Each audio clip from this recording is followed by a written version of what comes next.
Good evening. My name is Capri Taylor. Psalms 127, verse 3 states that truly children are a gift from the Lord. The fruit of the womb is a reward. If this is the case, then why is it that the United States has one of the highest abortion rates among other industrialized countries? Operation Rescue reports that 1.21 million abortions occur in the United States per year. Those are the lives of 1.21 million children being torn away from them before they even get a chance to live.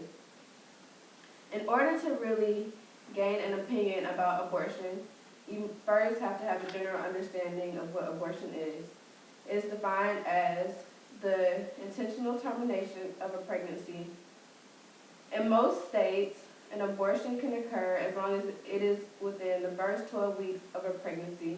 If it happens after the first 12 weeks, then it's then illegal.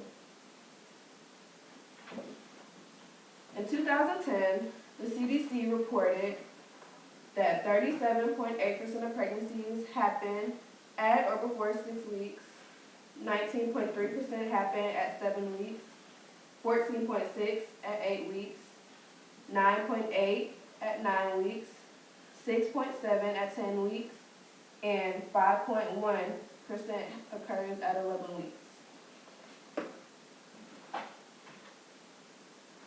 From a legal standpoint, most say that a fetus is just a group of cells. If this is the case, then why is it that 18 days after conception, that group of cells develops a heartbeat? And 5 weeks later, that group of cells has a noticeable heartbeat on any ultrasound scan. I remember going into my first doctor's appointment. The most exciting part for me was hearing and seeing my son's heartbeat on the monitor. It is what really made reality hit that a living creature was growing inside of my stomach. Pro-Life America reports that 42 days after conception, brain waves develop and are then noticeable. And between 8 and 9 weeks, that same group of cells develops a fingerprint. We all know that no two people have the same fingerprint. It is what defines us as an individual and also as a human being. So why is it that it defines us as a human being, but for an unborn child, they're still considered just a group of cells? Here you can see a fetus at 7 weeks. It is around the time that you can begin to notice a heartbeat, which is this little black dot here. Here is a fetus at 10 weeks. You can see that he or she already has a head. His earbuds are starting to form along with his body and his arms and legs. Here at 12 weeks, you can see a baby still. This is within the range that an abortion can occur. And in my opinion, this doesn't just look like a group of cells to me, it looks kind of like a human being. Here again is a baby at 20 weeks. You can see the baby's ears, his or her nose and mouth, along with their ribs because their skin is still thin, and you can see their arms. Another legal standpoint on abortion is women's rights. Does a woman have the right to own her own body? We live in the United States, known as the land of the free. Here, we have natural rights, which is basically the rights that everybody is born with or gains upon citizenship in the United States. And those are rights that cannot be interfered with by government, or they're not supposed to be. But usually when the rights of one person interferes with the rights of another person, there is a problem.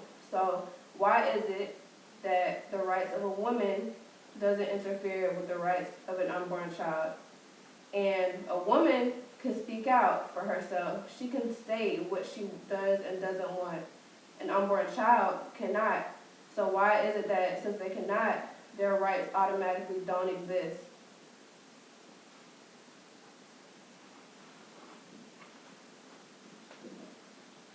Operation Rescue reports that 40% of unintended pregnancies are aborted, 47% of those pregnancies end up in birth, and 13% miscarry. We live in a day and age where there are so many opportunities or support systems for women who have unintended pregnancies. Things happen. People can't always plan for the future, but when things do happen, there is agencies like Women, Infant, Child, or better known as WIC, and other things like food stamps and welfare that can help a woman financially if she does find herself with an unplanned pregnancy. If that still isn't enough, there are support groups that can help a woman through the anxiety and stress of an unplanned pregnancy. And even if that still isn't enough, there are choices like adoption. There are so many people in this world who would like to raise a child, but for some reason, health reasons or whatever, they cannot. So why not give them the opportunity to raise a child if a woman does not want or cannot raise a child herself?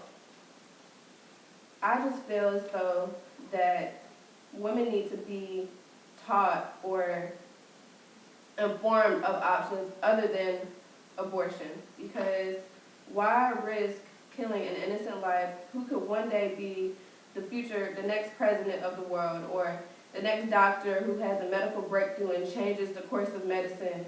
What's the point of risking that when there are other choices and other paths that a woman can take? And if she's educated about that, then we can very much so bring down the abortion rate in America or the United States, and we will no longer be the #1 country for abortions.